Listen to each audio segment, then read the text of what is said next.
Shalom jemaat Tuhan yang terkasih dalam nama Tuhan Yesus. Shalom. Haleluya. Apa kabar kita semua? Luar biasa. Saya percaya kita semuanya dalam keadaan baik-baik saja. Amin. Amin. Dalam berkat yang daripada Tuhan, sukacita yang daripada Tuhan, dan perlindungan yang daripada Tuhan. Selamat datang dan kita berjumpa lagi dalam ibadah GPDI Betani. Mari siapkan hati kita dimanapun kita berada, kita mau menyembah Tuhan. Amin. Mari kita mau tinggikan namanya melalui pujian kita. Mari kita mau siapkan hati kita. Kita mau memuji Tuhan. Haleluya. Yesus. Haleluya. Kau yang mengenal setiap kami Tuhan. Amin Tuhan. Haleluya.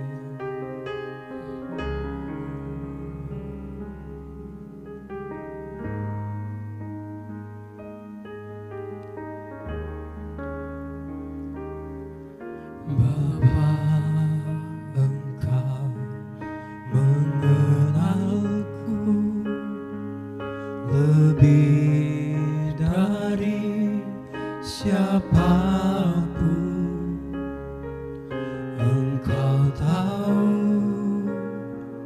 ceritaku dan isi hatiku. Tak peduli masa lalu, Engkau tetap memilihku. Ubahkanku, sempurnakan, jadi karya yang indah. Kini aku percaya tiada yang mustahil bagimu. Kuasa-Mu ubahkanku, dasarku berharap. Kini aku berserah pada rancangan-Mu bagiku. Ku ikuti panggilan-Mu, ku kan setia sampai akhir hidupku.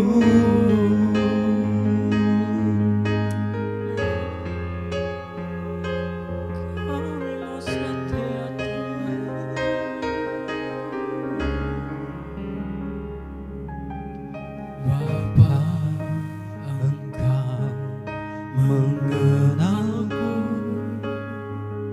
lebih dari siapapun.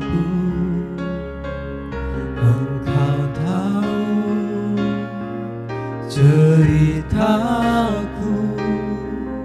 dan isi hatiku. Tak peduli masa lalu, Engkau tetap memilihku. Ubahkanku, sempurnakan, jadi karya yang indah. Kini aku percaya tiada yang mustahil bagimu. Kuasa-Mu kuatkanku, dasarku berharap. Kini aku percaya pada rancangan-Mu bagiku. Ku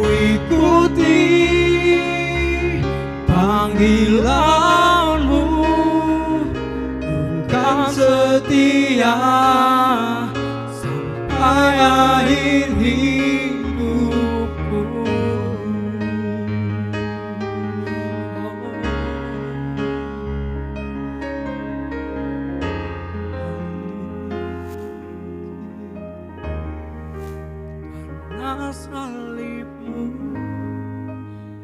ku hidup karena salibmu, ku menang. Engkau yang berkuasa, sanggup untuk melakukan mujizat-Mu. Karena salibmu, ku hidup. Karena salibmu, ku menang. Engkau yang berkuasa, sanggup untuk melakukan mujizat-Mu di hidupku.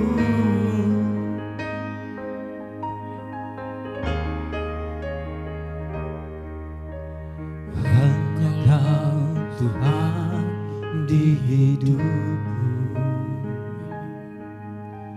Kau berikan hidup yang baru. Darah-Mu menyucikan, pulihkan hatiku. Ku nyatakan Kaulah segalanya. Engkaulah sumber pengharapan. Kuasa-Mu sanggup menyembuhkan. Jiwaku pun berserah hanya kepadamu. Yesus, Kaulah segalanya. Karena salibmu, ku hidup. Karena salibmu, ku menang. Engkau yang berkuasa, sanggup untuk melakukan mujizat-Mu. Karena salibmu, ku hidup. Karena salibmu, ku menang. Engkau yang berkuasa, sanggup melakukan mujizat-Mu.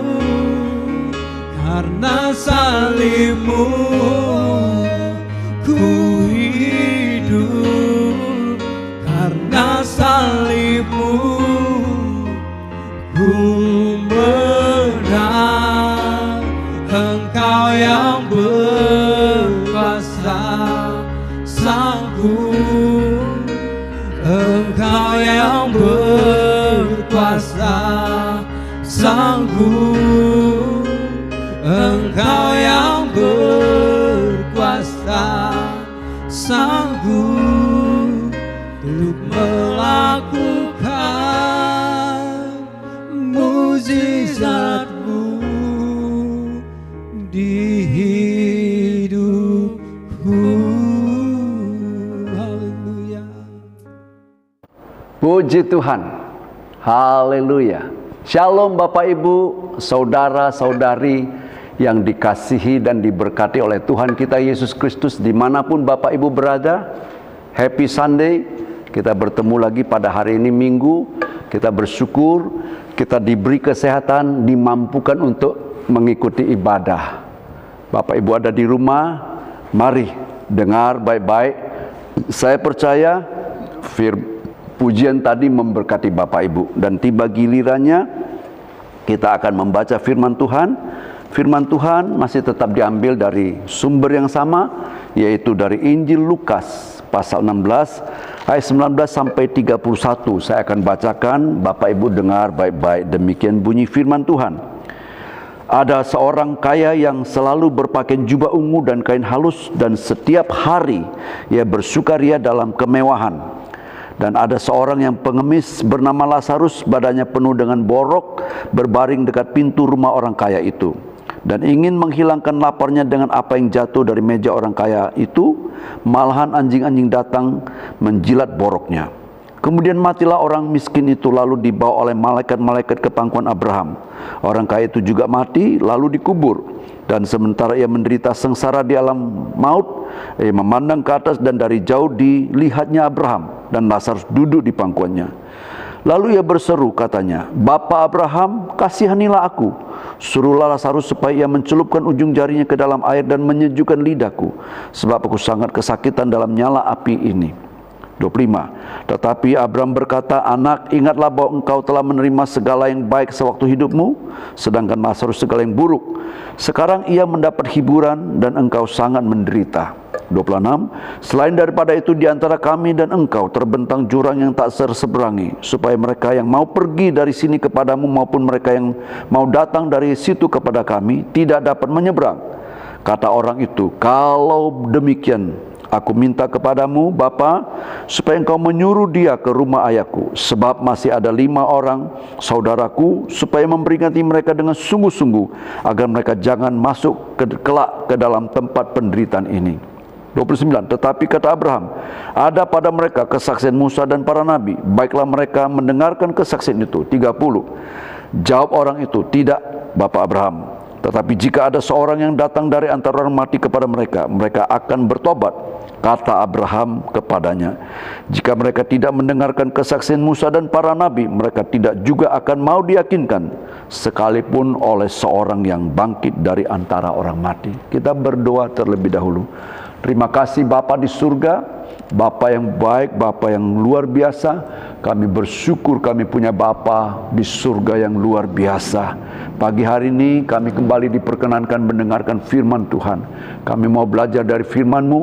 Biarlah firman-Mu menjadi remah, meneguhkan dan memberkati kami, memberkati seluruh pendengar, dan terlebih lagi memberkati hamba-Mu dengan pengurapan yang khusus, memampukan hamba-Mu. Sebab hanya oleh kemampuan yang daripada Tuhan saja memampukan hamba-Mu untuk menjelaskan kebenaran firman Tuhan. Terima kasih Bapa.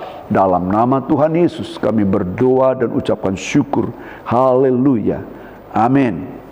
Nah, sebagai ayat pokok kita dari pembacaan firman Tuhan dari ayat 19 sampai ayat 31, yaitu ayat 30 dan 31, saya akan baca ulang demikian. Jawab orang itu, "Tidak, Bapak Abraham, tetapi jika ada seorang yang datang dari antara orang mati, jika ada seorang yang datang dari antara orang mati kepada mereka, mereka akan bertobat." Selanjutnya 31, kata Bapak Abraham kepadanya, "Jika mereka tidak mendengarkan kesaksian Musa dan para nabi, mereka tidak juga akan mau diyakinkan, sekalipun oleh seorang yang bangkit dari antara orang mati." Ayat 30 menyatakan jika ada seorang yang datang dari antara orang mati, ya orang mati bagaimana mau datang? Tetapi dijelaskan di ayat 30, ya, sekalipun oleh seorang yang bangkit dari antara orang mati. Jadi pagi hari ini tema kita adalah kebangkitan orang mati. Dari intisari firman Tuhan yang kita sudah baca. Kita bersyukur, ya, kita punya Tuhan Yesus Kristus yang sudah bangkit dari kematian. Orang Kristen, anak-anak Tuhan, percaya akan kematian Tuhan Yesus, telah bangkit pada hari ketiga. Maka kebangkitan Tuhan Yesus adalah sebagai buah sulung kebangkitan bagi iman orang percaya. Bahkan Tuhan Yesus pernah berkata, ya, "Akulah kebangkitan dan hidup. Barang siapa percaya kepadaku, ia akan hidup walaupun ia sudah mati." Jadi kalau kita mau belajar tentang kebangkitan, hal pertama harus kita imani dulu bahwa Yesus telah mati karena dosa-dosa kita dan dikuburkan, dan pada hari ketiga kebangkit. Bahkan Rasul Paulus katakan, hal yang paling penting dia katakan. Coba kita baca ya, di dalam 1 Korintus pasal yang ke-15.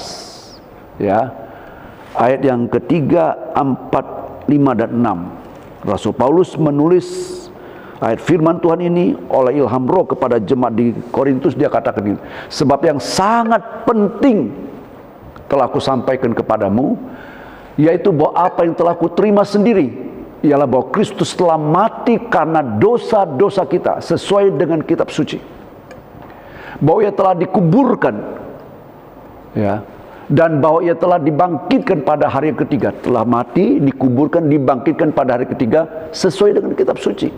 Selanjutnya dikatakan bahwa ia telah menampakkan diri kepada Kefas, yaitu Petrus, dan kepada ke-12 muridnya. Bahkan ayat 6 di sana dikatakan, sesudah itu ia menampakkan diri kepada lebih dari 500 saudara sekaligus.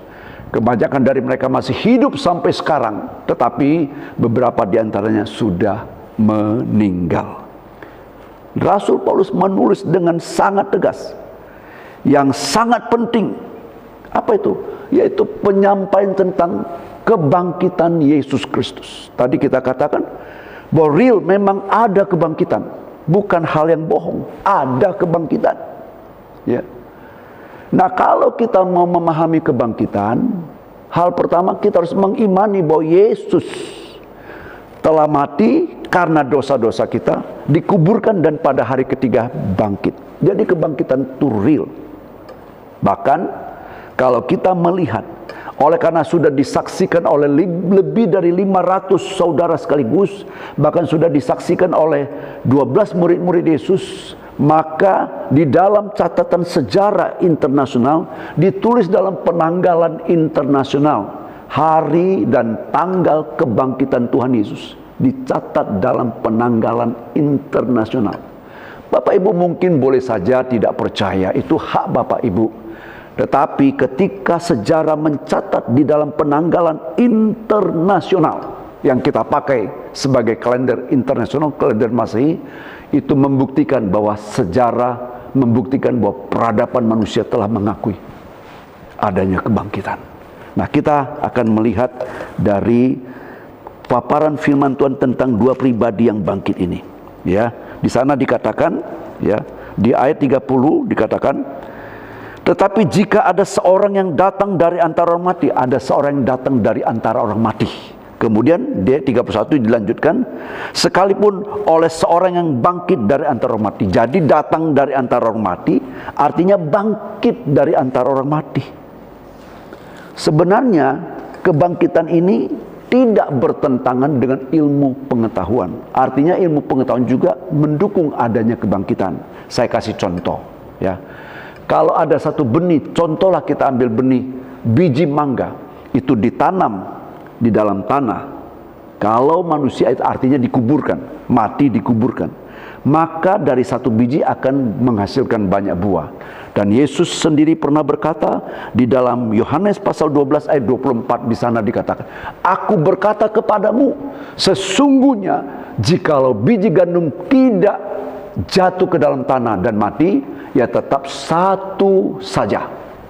Tetapi jika ia mati, ia akan menghasilkan banyak buah. Jadi real, ya, kebangkitan itu ada. Nah, sekarang kita melihat definisi kebangkitan itu apa dari firman Tuhan. Kalau Bapak Ibu nanti baca di dalam firman Tuhan, baik di dalam Matius, ya, pasal yang ke-27 mulai 52 dan 53, di sana ketika Tuhan Yesus menghembuskan nafas terakhir di atas kayu salib. Pada saat itu ada kuburan-kuburan terbuka dan banyak orang kudus yang telah meninggal bangkit. Dan setelah kebangkitan Yesus, mereka masuk ke kota kudus. Atau kita ambil definisi dari kebangkitan Lazarus, yaitu saudara daripada Maria dan Marta yang tinggal di Betania. Waktu Yesus membangkitkan Lazarus, Lazarus bangkit keluar dari kuburan. Jadi kalau kita mau mendefinisikan kebangkitan dari firman Tuhan, artinya bangkit dari kondisi terbaring kemudian keluar, stand up out of, itulah arti kebangkitan, ya. Jadi kebangkitan itu sungguh-sungguh ada. Dan berbicara tentang kebangkitan, itu berbicara tentang tubuh kebangkitan. Ada tubuh kebangkitan. Sebab orang kaya melihat Lazarus duduk di pangkuan Abraham, sementara orang kaya menjerit dalam jurang maut, di dalam api neraka. Dia katakan, suruhlah Lazarus mencelupkan ujung jarinya dan menyejukkan lidahku. Kalau kita lihat di sini, baik orang kaya melihat Lazarus duduk di pangkuan Abraham, maupun orang kaya sendiri mengaku bahwa dia menderita dan meminta Lazarus menyejukkan lidahnya. Ada bagian tubuh, berarti bahwa ada tubuh kebangkitan. Iya, ada tubuh kebangkitan. Nah, kita kembali kepada firman Tuhan ya. Tadi dikatakan bahwa kebangkitan ini harus kita percaya, orang Kristen percaya ada kebangkitan. Percaya akan kematian Yesus dan percaya akan kebangkitan. Itu sebagai dasar iman kita untuk melanjutkan pelajaran kita, melanjutkan iman percaya kita tentang ada kebangkitan. Kalau ada orang yang tidak percaya akan kematian Yesus, kematian Isa Al-Masih, itu berarti dia tidak akan percaya ada kebangkitan. Karena nggak mungkin ada kebangkitan kalau tidak melalui kematian. Makanya Rasul Paulus katakan begini, dia katakan, bagiku hidup adalah Kristus, mati adalah untung. Karena apa? Dia tahu ada kebangkitan. Dia mengatakan hal yang paling penting ku sampaikan. Karena dia tahu ini penting menjadi iman orang Kristen. Dia berani berkata, hidupku adalah Kristus dan mati adalah untung. Mana ada orang yang bilang mati untung selain daripada iman Kristen. Oleh sebab itu, kita akan lihat tentang kebangkitan daripada dua pribadi ini, yaitu Lazarus dan orang percaya.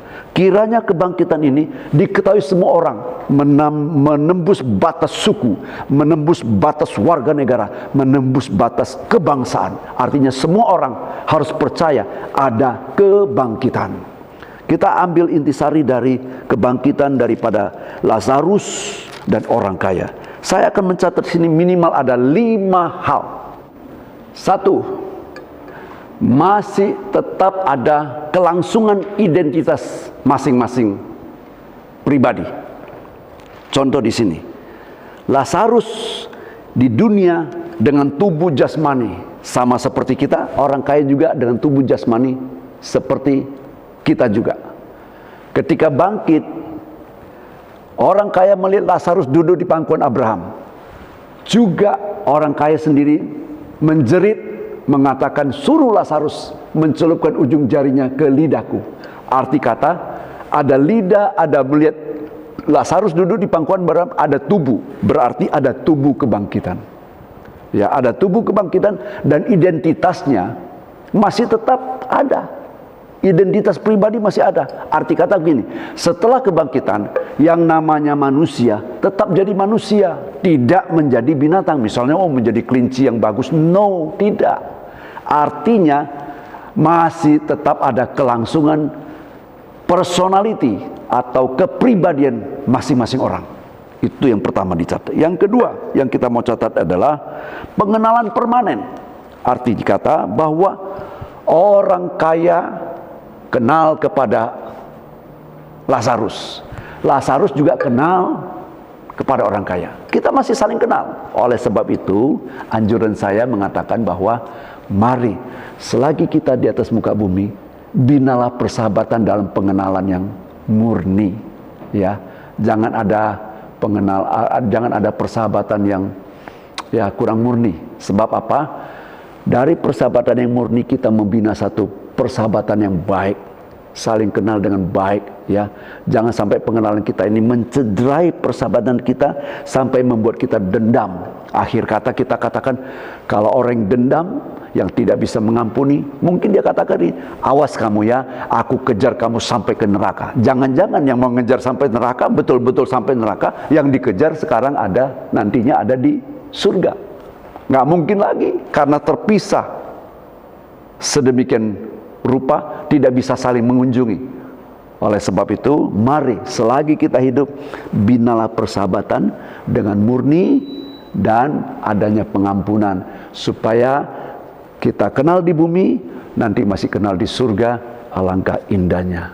Itulah persahabatan yang luar biasa. Yesus adalah sahabat sejati manusia, ya.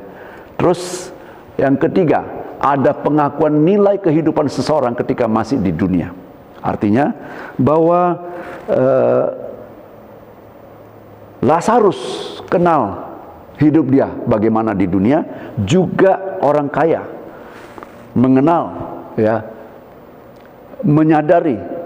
mengenal atau menyadari kehidupan dia ketika ada di dunia. Ada satu pengakuan, waktu hidup di dunia dia rasa dia senang, tetapi sekarang di neraka, di tempat penyiksaan, dia tahu, oh, bertolak belakang. Jadi dia ingat akan kehidupannya di dunia luar biasa enaknya, sehingga dia katakan, kalau begitu Bapa, suruhlah Lazarus pergi ke rumah orang tuaku, masih ada 5 saudaraku. Mungkin dia dalam pemikiran dia 5 saudaranya jangan-jangan hidup seperti dia. Makanya dia kenal, dia tahu ada pengakuan. Tapi sekarang pengakuan dia di alam maut, menderita. Jadi ada pengakuan nilai hidup dahulu di bumi masih ketika sudah ada di kehidupan setelah kematian. Yang keempat, adanya kesadaran masing-masing tentang kondisi terkini, artinya kondisi setelah kematian. Lazarus mengalami penghiburan, mendapatkan hiburan di pangkuan Bapak Abraham. Orang kaya mengalami penyiksaan, penderitaan yang sangat menderita di alam maut karena ada nyala api yang begitu panasnya. Jadi ada kesadaran masing-masing dengan kondisi terkini. Lihat ini. Halo, lebih bagus sekarang kita belajar firman Tuhan, tahu kondisinya daripada nanti. Dari pembelajaran firman kita, Tuhan kita tahu orang yang tidak benar, ya akhirnya di dalam neraka mengalami kondisi yang sangat parah. Itu membuka mata kita untuk kita bertobat. Yang kelima, adanya keterpisahan kekal antara orang benar dengan orang tidak benar, antara Lazarus dengan orang kaya. Coba lihat, ya. Kata Abraham, selain daripada itu ada jurang yang sangat dalam yang tidak terseberangi, supaya apabila di antara kami ada yang mau pergi kepadamu atau di antara kamu yang mau datang pada kami, tidak bisa. Jadi keterpisahan kekal.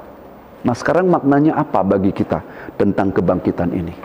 Ya, tadi saya katakan dasar kita mau belajar tentang ada kebangkitan harus mengimani bahwa Yesus sebagai buah sulung kebangkitan, dia mati karena dosa-dosa kita, dikuburkan dan dia bangkit.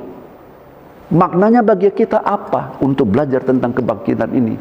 Rasul Paulus mencatat oleh firman Tuhan di dalam Roma pasal 4 ayat yang ke-25, di sana dikatakan begini.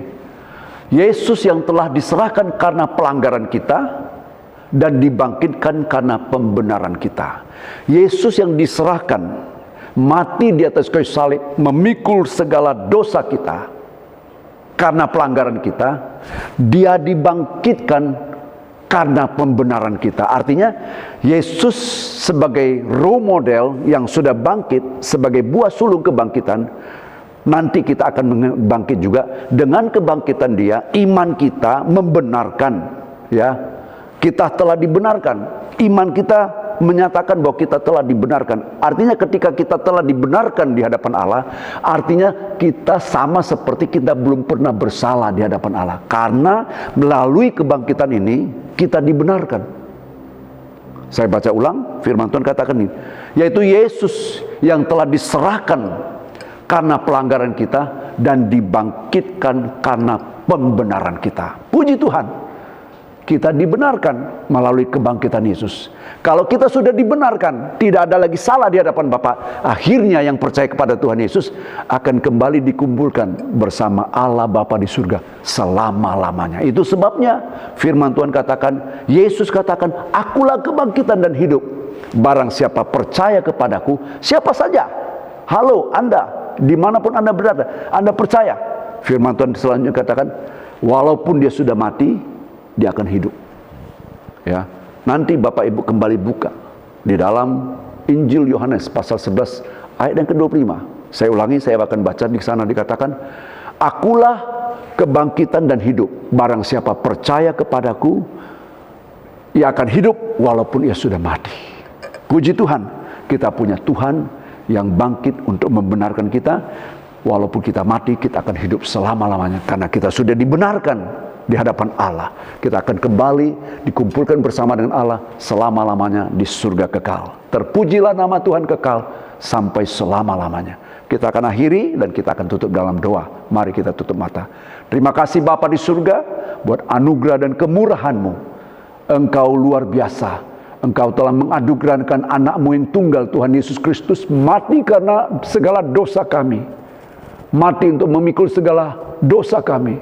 Dikuburkan dan pada hari ketiga bangkit untuk pembenaran kami. Melalui kebangkitan Yesus, kami dibenarkan. Dan pada saatnya kami melalui kematian nanti, kami akan dikumpulkan, dibangkitkan, kembali dikumpulkan bersama Allah selama-lamanya. Karena kami dibenarkan melalui kebangkitan Tuhan Yesus. Terpujilah nama Tuhan kekal sampai selama-lamanya. Terima kasih Bapak, terima kasih. Akhirnya Bapak Ibu Saudara kekasih dalam nama Tuhan Yesus Kristus, terimalah anugerah daripada Allah Bapa di surga, cinta kasih sayang daripada Putra yang tunggal, Tuhan Yesus Kristus, penyertaan penghiburan serta pengayoman Allah Roh Kudus menyertai kita mulai dari pagi hari ini sampai selama-lamanya. Dalam nama Tuhan Yesus kami akhiri ibadah ini, dan dalam nama Tuhan Yesus kami berdoa, ucapkan syukur dan terima kasih. Haleluya. Amin. Puji Tuhan. Selamat hari Minggu. Tuhan Yesus memberkati. Sampai bertemu minggu akan datang.